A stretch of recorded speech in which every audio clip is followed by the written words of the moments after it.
To humanity, something has happened to this world, and many people can feel it. Even if they don't know how to explain it, there's a pressure moving through the human heart. There's exhaustion behind the eyes of people who keep pretending they're fine. There's fear beneath the noise, the information, the arguments, the technology, the distraction, and the speed. The world is becoming louder, but people are becoming less certain of who they are. Humanity has more information than any generation before it. Yet, many people feel more lost than ever. People can reach across the world in seconds and still feel alone in the same room with their own family. That missing thing is not only knowledge, it's remembrance. Humanity has searched outside of itself for the answer. It has looked to governments, religions, sciences, machines, leaders, money, status, entertainment, symbols, secrets, systems, and the sky. But the first disclosure is not outside the human being.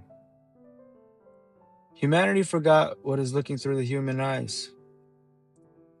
The human being began to believe it was only the body, only the name, only the story, only the past, only the womb, only the fear, only the role, only the belief, only the voice in the head.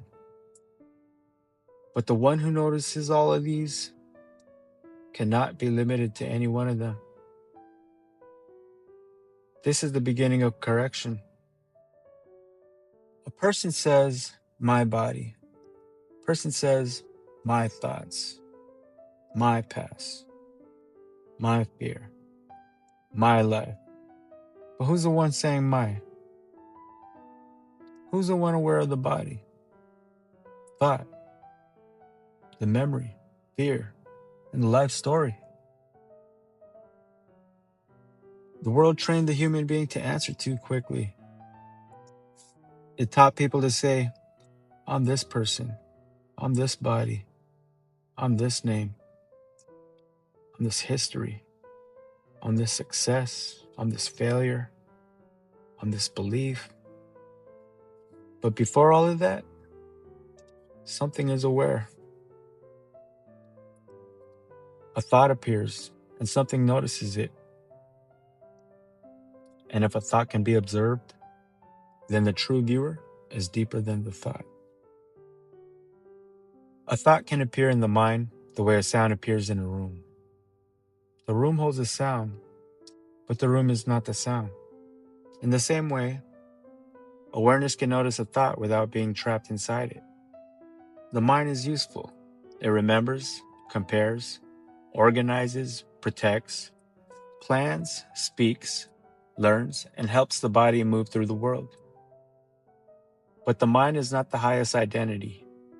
The mind is an instrument inside experience. The same is true of the body. The body carries human life. It feels pain, love, grief, memory, hunger, warmth, and loss.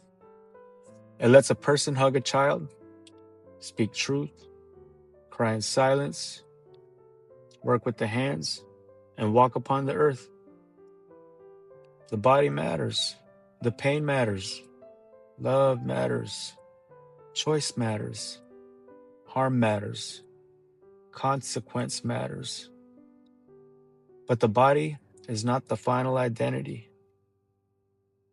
The body is sacred because it allows experience to appear in this world. But the body is not the whole self. The body is the instrument.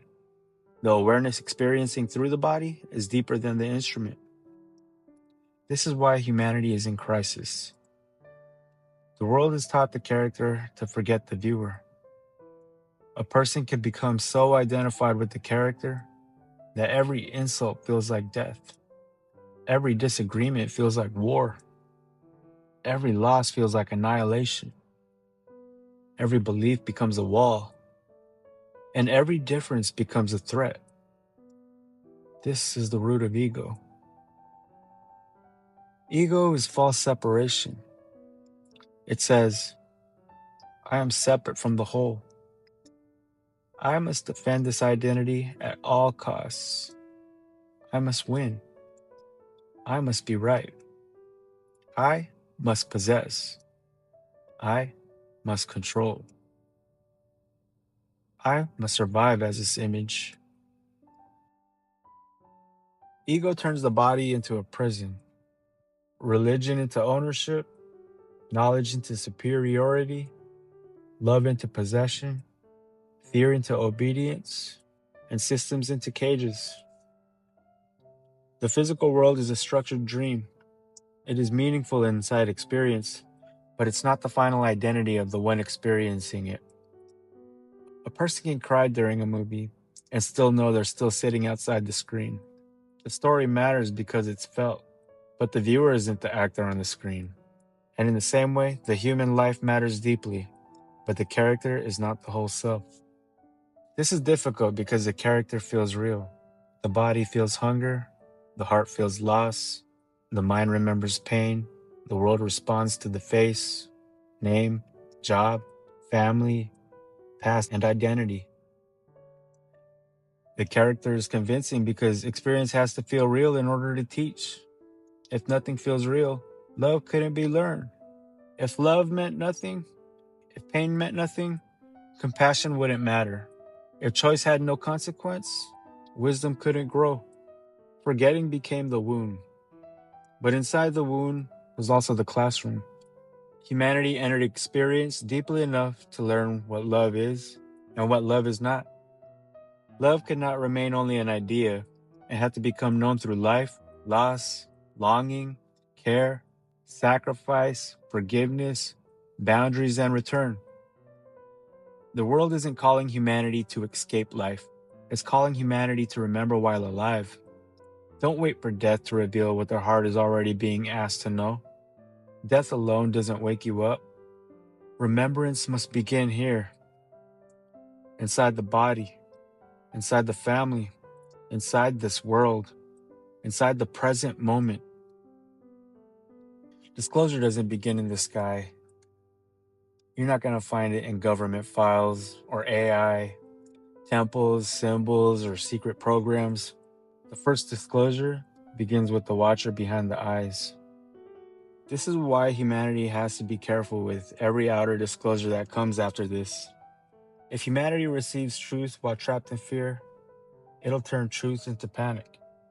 If humanity receives knowledge while trapped in pride, it'll turn knowledge into superiority. And if humanity receives contact while trapped in dependency, it'll turn contact into worship. The inner correction must come first. A frightened mind will misread the higher world. A proud mind will misuse hidden knowledge. A wounded heart will turn signs into enemies.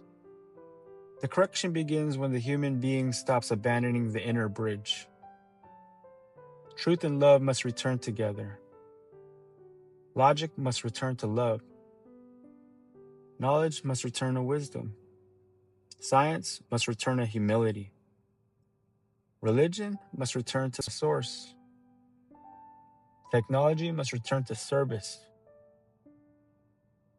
And power must return under compassion. The heart and mind must stop fighting each other. This isn't whole disclosure. It's only the first gate. You're not only the thought. You're not only the body. You're not only the name. You're not only the story. You are the awareness to whom the story appears. And when enough of humanity remembers this, the world cannot remain the same.